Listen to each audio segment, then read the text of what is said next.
यह वीडियो किसी भी क्राइम को बढ़ावा नहीं देता है। इस वीडियो के माध्यम से समाज में घट रही घटनाओं को लोगों तक पहुंचाकर हम केवल लोगों को जागरूक करने का कार्य कर रहे हैं। इस वीडियो में दी गई जानकारी इंटरनेट या किसी बुक या किसी डॉक्यूमेंट्री से लिया गया है तथा इस वीडियो के माध्यम से किसी की भावनाओं को आहत करना हमारा उद्देश्य नहीं है।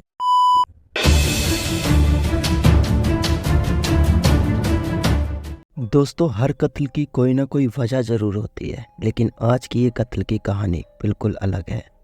जिसका कत्ल हुआ उसका कातिल से दूर दूर तक कोई लेना देना नहीं था और ना ही दूर दूर तक कोई संबंध। फिर भी उसकी हत्या हो जाती है। हत्या के बाद उसकी पहचान भी मिटा दी जाती है और फिर मिलती है एक नई पहचान। जब एक लड़की अपने घर की दहलीज से बाहर तो निकलती है, लेकिन फिर लौट कर नहीं आती है। आज की कहानी है उत्तर प्रदेश के गोरखपुर शहर से। गोरखपुर शहर में कमलेशपुरम नाम की एक कॉलोनी है। इस कॉलोनी में काफ़ी संख्या में लोग रहते हैं। आज की ये कहानी भी उसी कॉलोनी से जुड़ी है। 10 जून 2011। जैसा कि आप सभी जानते होंगे कि जून के महीने में कितनी भीषण गर्मी होती है। इसी वजह से लोग दिन में कम ही निकलते हैं। सूरज ढलने पर ही लोग बाजार या सामान लेने के लिए घर से बाहर निकलना पसंद करते हैं। वहीं कमलेशपुरम कॉलोनी के एक घर से भी शाम के वक्त 24 साल की शिखा दुबे नाम की एक लड़की घर से बाजार जाने के लिए बाहर निकलती है। कई घंटे बीत जाते हैं मगर शिखा घर वापस नहीं आती। उधर परिवार वालों की शिखा की चिंता होने लगती है। अब शाम से रात हो चुकी थी मगर शिखा दुबे का कोई पता नहीं था। परिवार वालों की चिंता बढ़ती जा रही थी। शाम की निकली लड़की रात हो गई मगर घर वापस नहीं आई। उसके बाद परिवार वाले खुद शिखा को खोजने निकल जाते हैं। परिवार वाले शिखा को जगह जगह ढूंढते हैं पर शिखा दुबे का कोई पता नहीं चलता।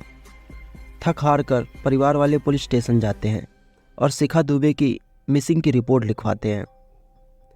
पुलिस वाले शिखा दुबे के परिवार से पूछताछ करते हैं कि किसी पर आपको शक या किसी से दुश्मनी तो नहीं, या किसी ने उसको किडनैप कर लिया हो। फिर शिखा के घर वाले दीपू नाम के एक लड़के पर शक जताते हैं और बताते हैं कि दीपू वही पास का रहने वाला लड़का है। शिखा और दीपू एक दूसरे से प्यार करते थे और शादी भी करना चाहते थे, मगर हमें ये रिश्ता मंजूर नहीं था।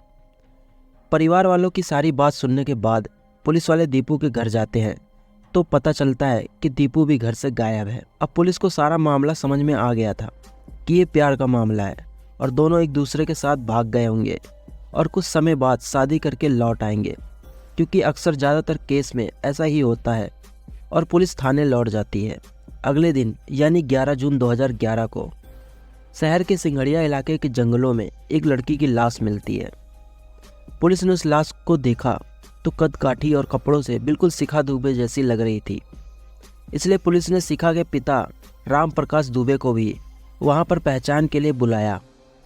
उसके बाद शिखा के पिता वहां पहुंचे।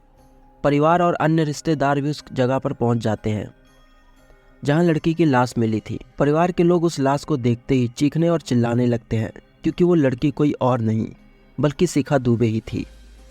वही कपड़े पहने थे जो पहनकर शिखा दुबे 10 जून की शाम घर से निकली थी। गले में वही धागा पहनी थी जो दूसरों की नज़रों से बचाने के लिए वो अपने गले में पहनती थी। वही चप्पल जो घर से पहनकर निकली थी, सब कुछ वही था। कद काठी भी वैसी ही थी, बस उसका चेहरा पहचान में नहीं आ रहा था, क्योंकि उसका चेहरा बुरी तरह से कुचल दिया गया था। चेहरे पर खून का सिर्फ लाल रंग ही दिखाई दे रहा था, बाकी कुछ नहीं। अब उस लाश की पहचान होते ही गोरखपुर पुलिस ने तुरंत मिसिंग की रिपोर्ट को हत्या की धाराओं में तब्दील कर दिया। पुलिस और शिखा के घर वालों को दीपू यादव पर ही शक था। इसके बाद पुलिस वाले दीपू यादव के घर जाते हैं। इधर शिखा की लाश का पोस्टमार्टम कराया जाता है और फिर अंतिम संस्कार के लिए बॉडी को परिवार को दे दिया जाता है। परिवार वालों ने शिखा दुबे का अंतिम संस्कार भी कर दिया। अब परिवार के लोग आरोपी को जल्द से जल्द पकड़ने की मांग कर रहे थे। इस घटना से लोगों में भी नाराजगी थी। गुस्से में लोग तुरंत कार्रवाई करने की मांग कर रहे थे। पुलिस अब दीपू यादव के घर जाती है और उसके परिवार के लोगों से कड़ाई से पूछताछ करती है। पुलिस ने उसके करीबी दोस्तों के बारे में पता लगाया तो पता चला कि दीपू यादव के 50 से भी ज़्यादा दोस्त हैं। आसपास से भी पूछताछ करने पर एक ऐसे दोस्त की जानकारी मिलती है जो दीपू यादव का खास था। पुलिस तुरंत उस दोस्त को ढूंढती है और उससे पूछताछ करने लगती है। पूछताछ करने पर पता चलता है कि दीपू यादव यूपी के ही सोनभद्र में हो सकता है।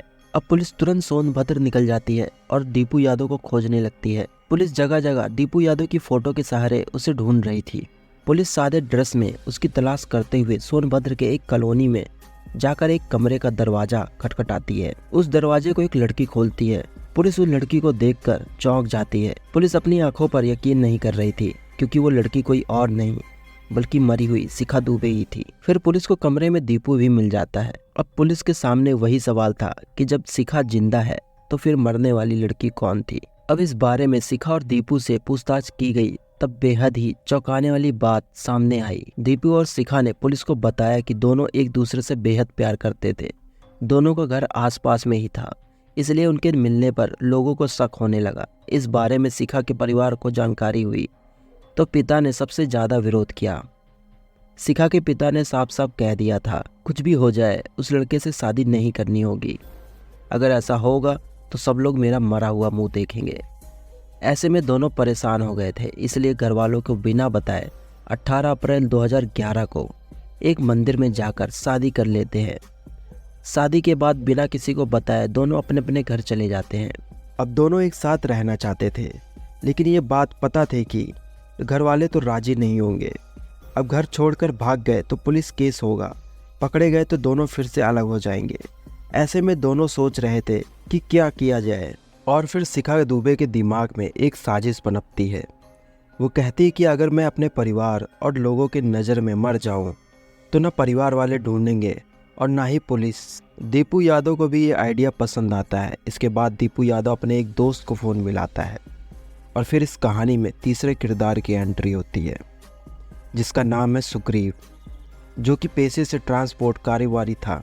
दीपू यादव ने अपनी साजिश की सारी बात उसे बताई। सुग्रीव ने बताया कि वो काम के सिलसिले में सोनभद्र आता जाता रहता है। उसने बताया कि वहाँ एक शादीशुदा लड़की है, उसका नाम पूजा है। उसकी उम्र भी लगभग 25 से 26 साल होगी। वो बिल्कुल शिखा जैसी दिखती है, दुबली पतली वैसी ही जैसे शिखा है। उसकी लंबाई भी शिखा जैसी ही है। उसकी एक बेटी है। परिवार काफ़ी गरीब है, मुश्किल से 2 वक्त की रोटी कमा पाते हैं। इसलिए एक बार वो काम के सिलसिले में मुझसे मिलने आई थी। ऐसे में हम उसे काम के बहाने गोरखपुर बुला सकते हैं।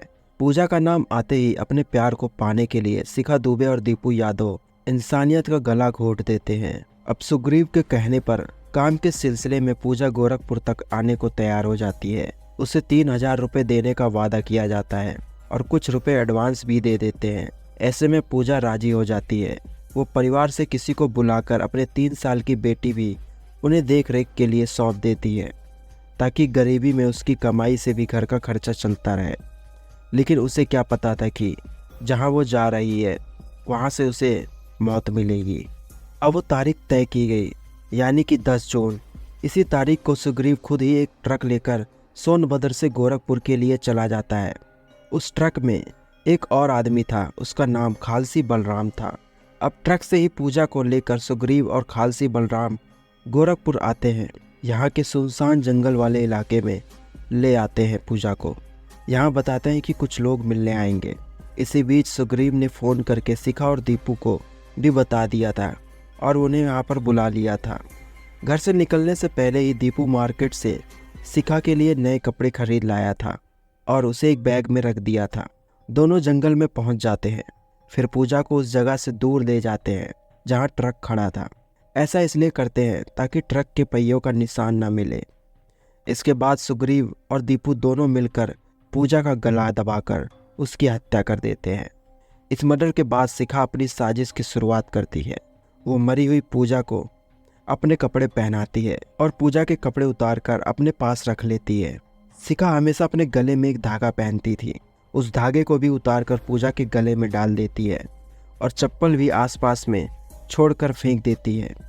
इसके बाद शिखा नए कपड़े पहनकर तैयार हो जाती है। फिर वजनी चीज से और भारी हथियार से पूजा का चेहरा बुरी तरह से कुचल दिया जाता है, ताकि किसी भी तरह से चेहरा पहचान में ना आए। इस तरह मरी हुई पूजा को शिखा का रूप देकर सभी अलग अलग निकल जाते हैं। दीपू और शिखा दूसरी गाड़ी से वहां से निकल जाते हैं। वहीं सुग्रीव और खालसी पूजा के शव को वहां से लेकर सिंगड़िया के पास जंगल किनारे छोड़ देते हैं, ताकि उनके बारे में कोई भनक न पड़े। इसके बाद हथियारों को दूर के नहर में फेंक देते हैं।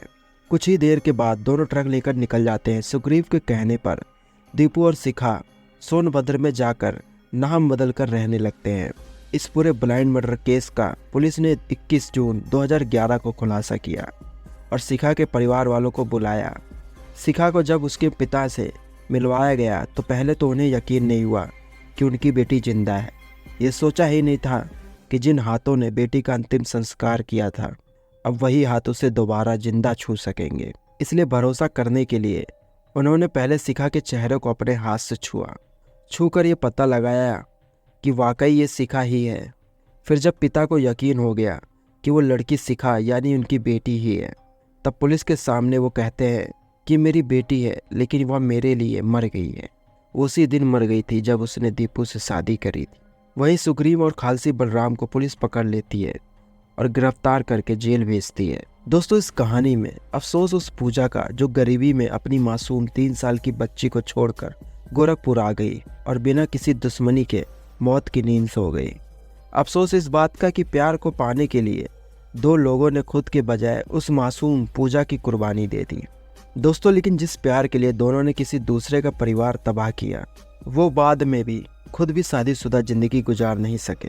शिखा दुबे और दीपू यादव जब जेल से जमानत पर बाहर आए तो वो दोनों अलग हो गए। तो ये थी एक ऐसी कहानी जो किसी को भी सोचने पर मजबूर कर दे कि कुछ लोग प्यार पाने के लिए किस हद तक गुजर जाते हैं। उम्मीद करता हूँ आपको ये कहानी पसंद आई होगी। अपनी राय कमेंट बॉक्स में ज़रूर लिखें और वीडियो को लाइक शेयर करना मत भूलिए। ऐसी ही कहानी सुनने के लिए हमारे चैनल को भी सब्सक्राइब करें। मैं मिलता हूँ आपसे अगली कहानी में। जब तक के लिए आप अपना और अपनों का ख्याल रखें।